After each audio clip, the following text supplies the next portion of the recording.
In the second personal story segment tonight, Donald Trump wooing Republicans. Today in Washington, Trump met with some Republican big shots, including congresspeople. Newt Gingrich was there in the meeting. Joins us from the capital city. So, it's an off-the-record meeting, and you guys get together, but we want to know, the tone of it. But before I get to that, Trump spoke to AIPAC early this evening, the conservative group down there, and now he seems to be trying to reach out, as they say, and embrace more people. Would that be wrong? That's what it looks like he's doing. No, look, I think Trump is now proven that he's a very, very serious candidate, that he's clearly the front runner, and I think he's beginning to realize that that means you've got to reach out and you've got to broaden your base of activity, and that's part of why he was here today. I think the speech at AIPAC was a significant step by him.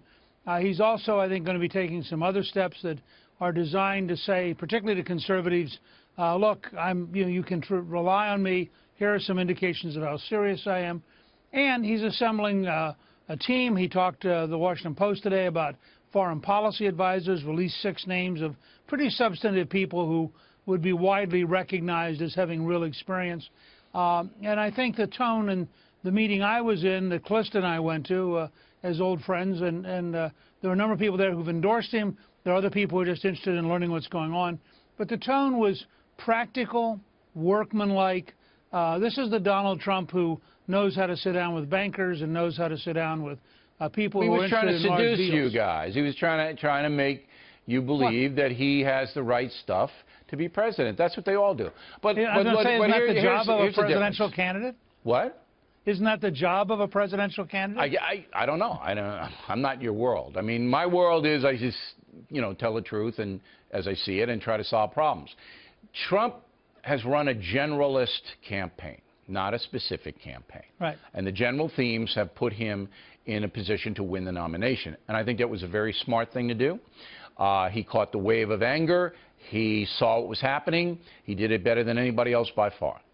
In the meeting that you attended today, was he still a generalist, or did he come in like I did with the Talking Points memo tonight with solutions to 3 very complex problems? I think it would be more accurate to say he came in and said, here's where we are, here's what we're doing, and then he actually listened very intently.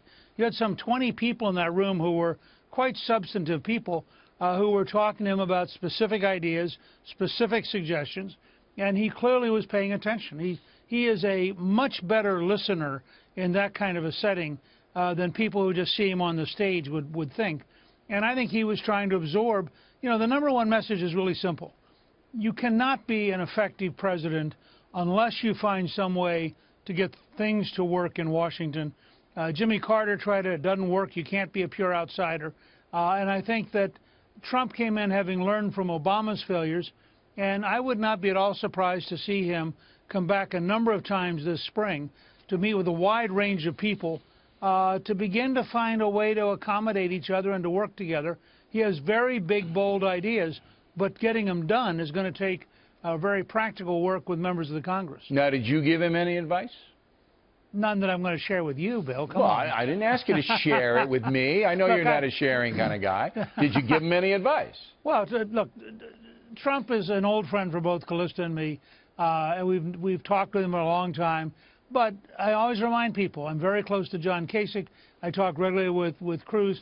I was there today as somebody who really cares about the country and the Republican Party, and I want to find a way that the nominee is able to bridge and really build a team. I think Trump has that potential. All right, so I'm going to assume, like Rudy Giuliani, that occasionally you have a conversation with Trump and you offer him some advice. I mean, I've asked you for advice. Sure. Politically, I talked to you on the phone and I said, look, here's the complexity, how you cut through it. So that would just make sense that you would do that. Sure. So I assume you did it.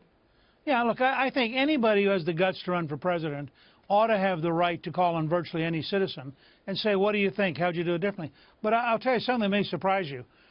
I would never presume to give Donald Trump strategic advice because his instincts are so much different than mine. This guy has been unbelievably successful since June 16th when he announced. He does it in a way I can't understand. He does it out of a pure intuition. He's not surrounded by pollsters and consultants and all that stuff. He This does is it by just gut. his read. Yeah, Yep. he goes by gut.